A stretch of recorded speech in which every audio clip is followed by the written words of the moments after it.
What's up YouTube, it's Saiyan here coming at you with another deck profile. And I know that a lot of you loved my Modern Ninja video that I've uploaded a year and a half ago or so. So I thought with obviously all the sets being released in Magic the Gathering nowadays, we will look at an updated version of this particular ninja deck, and this time I will have a side deck for you guys as well, and also I will give you tips and ideas where you can maybe improve the deck as well if that's what you want to do. So without any further ado, let's jump into this Modern Ninjas deck that I got for you guys here today.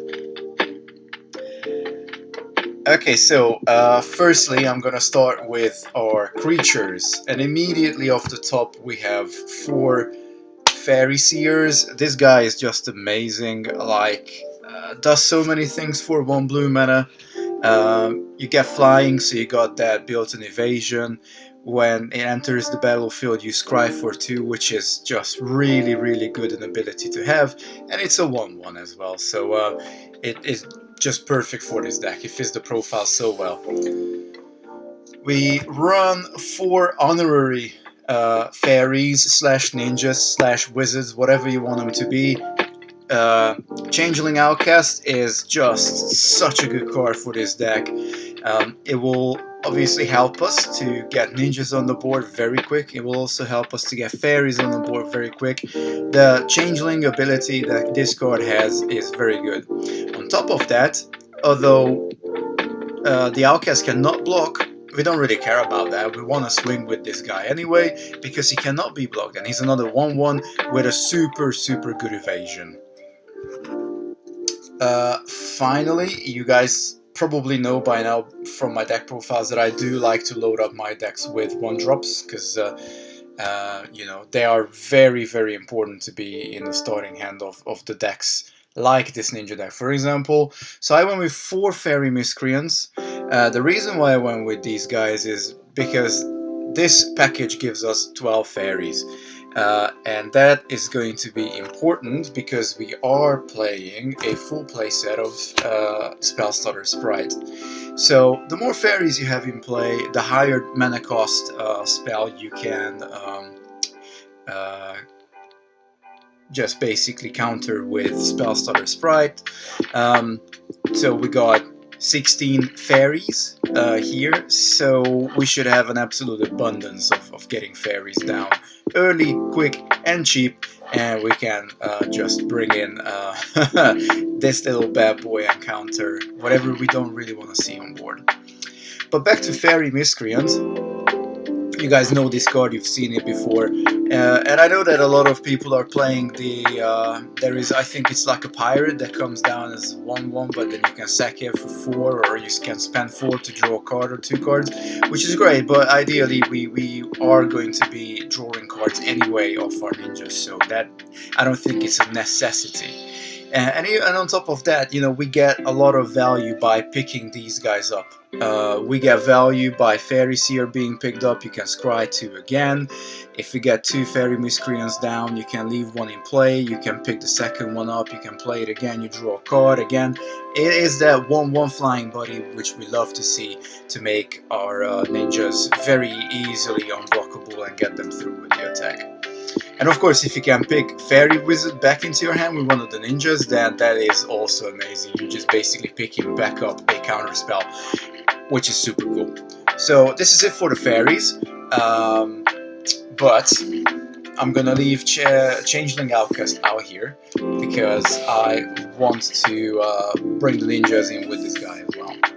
So the main event, of course, is Ninja of the Deep Hours, and its upgraded brother, which just really shows the level of power creeping magic as well, is the Ingenious Infiltrator.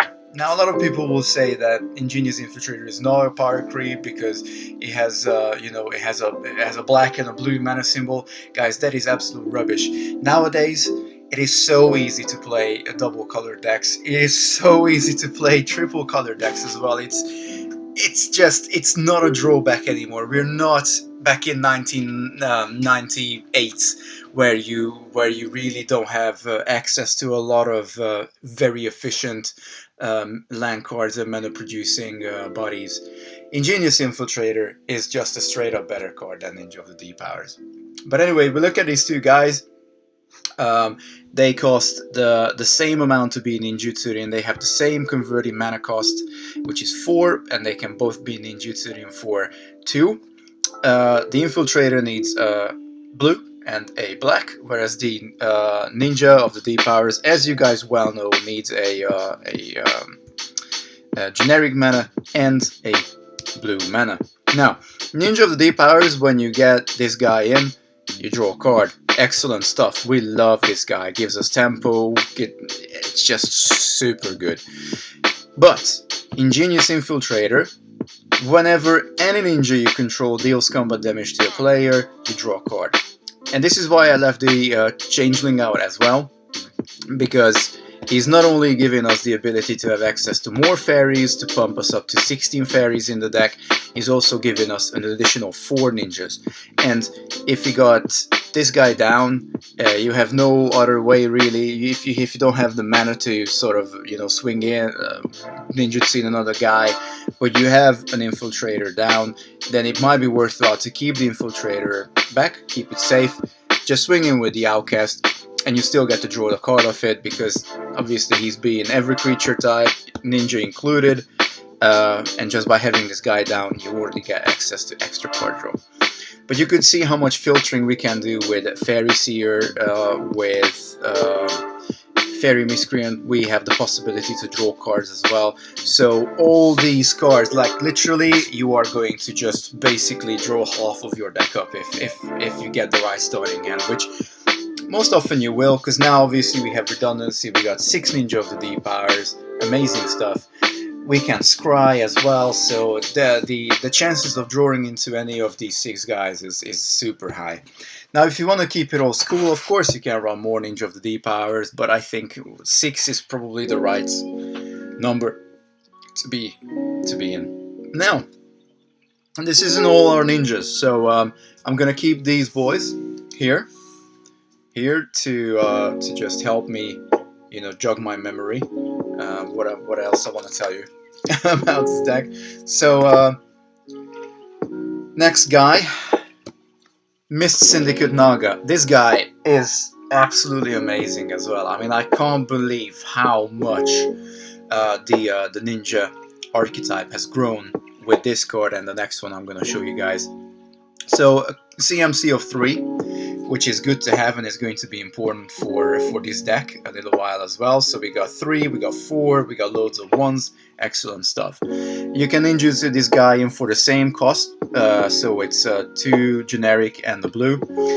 And whenever this guy deals combat damage to a player, you basically create a copy of this guy. So you just keep, you know, you hit him with one guy, excellent, you get another copy, and that's probably when you ninjutsu him.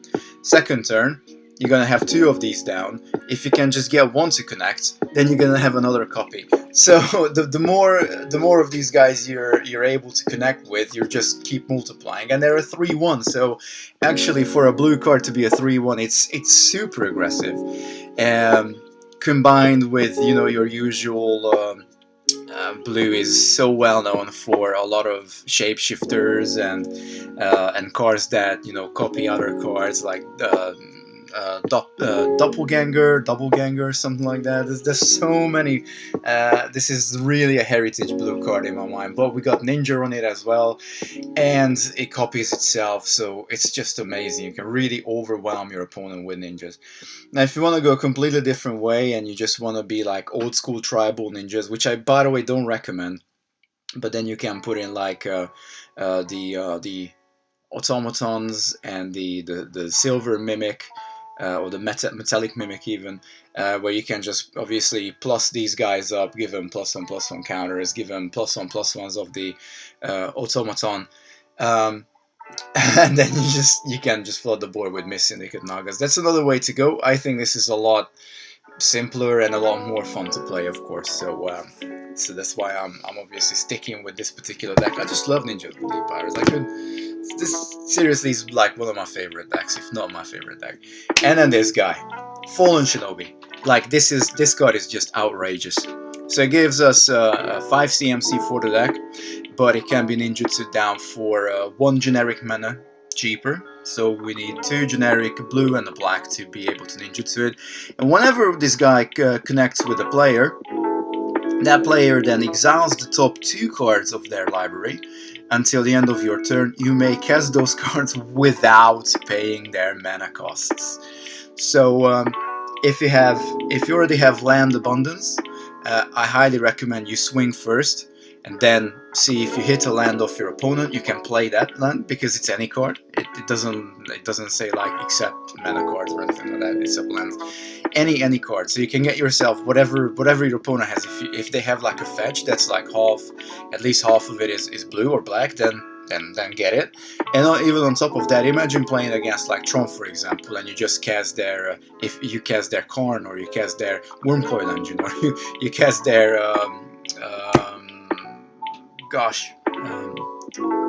I'm a bit rusty, guys, I'm not gonna lie. The equipment that gives you the germ token, and I'm sure it will. Battle Skull, there you go. We got there. Excellent stuff.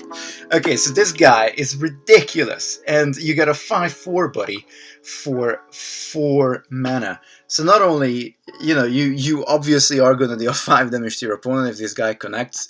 You may get a Fairy Seer back into your hand, you can replay it, scry 2, but you get access to 2 free cards of your opponent's deck. Now, especially if your opponent has some deck manipulation and you've seen them scry, and you know that they have left something on top of the deck that you're assuming is important to you, you can just steal it with Fallen Shinobi. Excellent, just beautiful. This card is so great. I would probably consider running 3, but with all the card draw we have in this deck, I think at 2 this guy is the perfect number to have. Okay. So these are all our ninjas. Now, let's move on. So we've seen all the creatures now, and I'm gonna move on to instants and sorceries. And the first one I'm gonna try with is definitely a replaceable card, but when I play, I always find that I find a very good use for Surgical Extraction. This to me is almost never a deck card. The only time it can be a deck card is if you have it in your starting hand and you don't know what you're playing against yet. But from that point onwards, once you start to get some information as to what you're playing against, having 2 main deck extractions is just amazing. Not only the fact that you can play for 2, I mean, I don't have to tell you guys about the power of Phyrexian mana. It's just amazing. But, getting stuff into your opponent's graveyard, it's not that difficult. We got a lot of removals. So we got creatures, if, let's say, you play against Death Shadow, if you can Fatal Push Death Shadow, then you can extract it. From that point on, your opponent's Death Shadow deck, maybe they're gonna have to then rely on Tarmogoyf. Okay, it is probably a creature that is easier to deal with than with a full-blown, really powerful Death Shadow that is in play. So, obviously, go ahead and replace it if you don't necessarily like it. You can certainly run a lot of different cards. You can even run cards that allow you to have like unblockable ability for a turn, or on like an aura that allows you to make your guys unblockable if you want to keep connecting with those ninjas. But in all reality, I find always very good use for this card. So 2 surgical, and of course 2 dismember as well. Like again, Phyrexian cards, they are just super good. For 4 life and 1 generic mana, -5/-5 a creature. Amazing against indestructible. Amazing against basically almost everything. It's super great against Gurmag Angler, for example. It just really is super strong in this deck. But to go to our main, obviously our main removal is Fatal Push, a full playset, because Fatal Push is just super reliable, very easy to get Revolt in this particular deck. We're running 7 fetches, so we can Revolt with no real issues whatsoever, and it's just a very solid removal. And then finally, And this is why I was kind of calling out the CMCs, is because we are running 4 disrupting show. Now, I don't necessarily recommend running 4 disrupting shoals. I would much more. I would love to run the new sort of the new blue counter that you can play for one card that you one blue card that you discard from your hand or whatever. I can't remember his name. Sorry guys. Came out in the same the same set where we got the all the new ninjas from as well, which is MH1. I honestly don't know.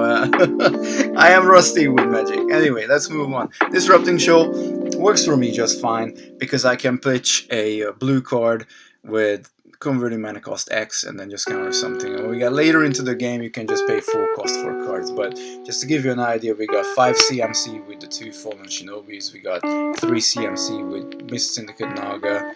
We got 4 CMCs with all these guys. And we got loads of 1 CMCs obviously down here as well, 1 and 2 as well for the Spell Starter Sprite. So I find that Disrupting Shore is really good early game, especially when you're looking at countering 1 or possibly 2 CMCs. 1 is the best for disrupting because you got an abundance of 1-cost blue cards here.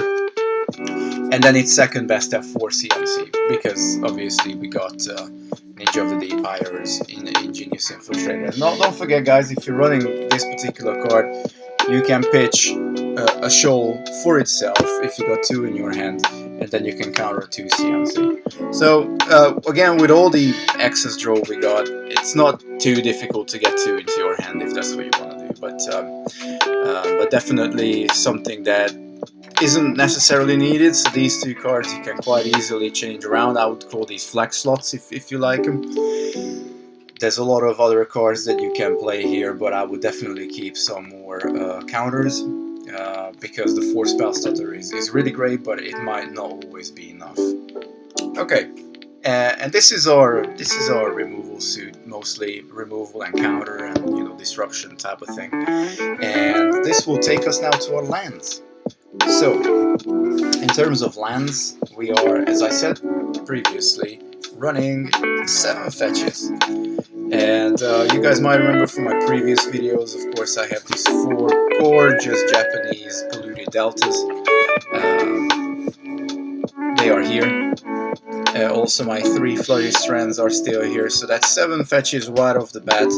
Obviously, the polluted deltas are better because they can fetch us either of the colors. Polluted delta can only get us blue, which isn't really a problem because we are very much blue dominant in this deck, so that serves us super well. I'm running 2 Watery Graves because we can fetch them with both of these guys. You cannot hurt to get Watery Graves down. I really like this card. I think it's a super reliable card, and I want to see both colors down usually. I don't want to be restricted to having basics if I can help it. We've got 4 Dark Slick Shores. These guys, again, they're just amazing. Obviously, if you have 2 or less land cards in play, these guys come down untapped, unless they come down tapped. But realistically, by the time you get to the point where these guys will come down tapped, you're probably going to have an abundance of draw engine. We really want to see at least one of these in our starting hand, though, because that's really cool to have. 1 Underground River, just for now. I would probably be inclined to run a filter land here, because we are running about 6 basics, so this would be the Slothware filter land, but I just don't really want, I didn't want to spend like 20 pounds on it, so Underground River is in here for now. And of course we have 1 copy of Castle Ventress, another beautiful card. This is from one of the latest sets with the gingerbread man and all that shit. Eldraine, I think it's called. Yeah, I think so. So the castle enters the battlefield tapped unless you control an island. We're not gonna have a problem with that. And what's cool is that obviously by the time we get to the point where we have abundance of lands, we can just tap it and spend another 4 mana to scry for 2. It's a no-brainer really to run. It can be quite useful, and we have the space for it. So in terms of islands, we're not gonna have a real issue because we have 2 watery graves, and we are running 4 islands straight up. Beautiful, gorgeous John Avon art. You cannot beat that. And we are running 2 swamps as well, just for primarily for the 1-drops early game, or when we get to the point where you always want to run at least a couple of basics if you have the space for it. You don't necessarily want to get blood mooned out or anything like that. So this is basically the main deck, and let me know, guys, what you think about it. Let me know if you would try it out. Let me know if you think this is better or worse than my previous Temple Ninja deck.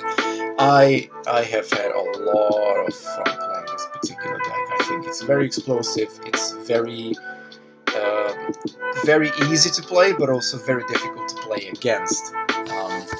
But anyway, without me going 20 minutes about analyzing the deck, let's just have a look at the side deck. I run 1 Throat Slitter. It's just another solid removal. Every time you connect, you can destroy target non-black creature that player controls. It's a 2/2, you can Ninjutsu it in for 3, but again, it's very much card advantage because you get this guy to stick and you destroy a non-black guy. You can also maybe draw with it if you have the Ingenious Infiltrator in play. Now, obviously, Affinity, since Mox Opal was banned in Modern, Affinity has very much died out, but in case you come across an artifact-heavy deck, Hercule's Recall can be still very useful. That can be the game-winning turn when you resolve a Hercule's Recall. Maybe you swipe half your opponent's board. It can be just the card. You can, of course, replace that if you really want with another card. But I find that this is probably one of the best artifact removals in blue and black for now.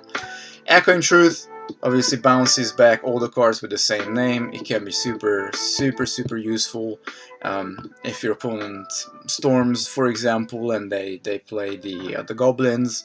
You can just get rid of all of them. Also very good against obviously human decks if they have multiples of the same card down, things like that. So it's a mainstay. 2 Counter Squall. I don't know. I just really like this card. I just love the fact that you obviously go in with the two damage loss as well. It's a little bit of a black blue burn style card, but it gives us additional counter spell if we need it. For graveyard decks, obviously we're already running 2 main deck extractions, so 2 Relic of Progenitus is in there to complement the 2 surgicals. I really like this card. Again, it fits into every deck. You can even draw a card of it if you don't mind getting your own graveyard exiled as well, which really isn't a problem for us because we don't care about our graveyard at all. 3 Damping Sphere. This is mostly against Tron and against Storm again, but mostly against Tron realistically. We have a few tools obviously in our 75 to deal with Tron. So I mean, matchup wise, Tron is always Tron. Somehow they always get the turn 3 Tron, so you have to be quick. You kind of want to make sure you mulligan for a Damping Sphere. Maybe you can also go and look for Echoing Truth as well. Can be very useful once they get, particularly when they get searching artifacts down. That can be very good. Possibly even Echoing Truth. And then last but not least, we have 3 Collective Brutalities. You can quite easily main deck this card if you want. In fact, if you are not comfortable running the Surgical Extractions main deck, I would highly recommend at least running 2 of these in the main deck. Maybe even take one of those. Maybe even run a full playset. I mean, realistically, this card is just so versatile, so useful. Do we care about discarding cards for this? No, not at all, because we're going to draw a hell of a lot of cards. We're going to have an abundance of cards, guys, so don't worry about discarding for this one. It gives us basically pretty much a duress. It can -2/-2 a creature, which again can be very good against stuff that Sleep. maybe isn't quite helping, when it's on board and you can't target it with a fail push or anything like that. And then we can also do gain a little bit of life with life lost for your opponent. So brutality is very, very versatile. I love this card. It's definitely a 3-of in my side deck. So anyway, enough blabbering, guys. I hope you enjoyed this video. I managed to keep it somewhat shorter than the previous Ninjas video, but if you haven't checked that out yet, I'm gonna leave that in the somewhere here in the screen as I'm talking right now. So make sure you check that out as well, and let me know below what you thought about this deck. What would you change? Let's have a friendly discussion, and leave a like, subscribe if you haven't yet, and until next time, peace out YouTube. Saiyan signing out. Peace.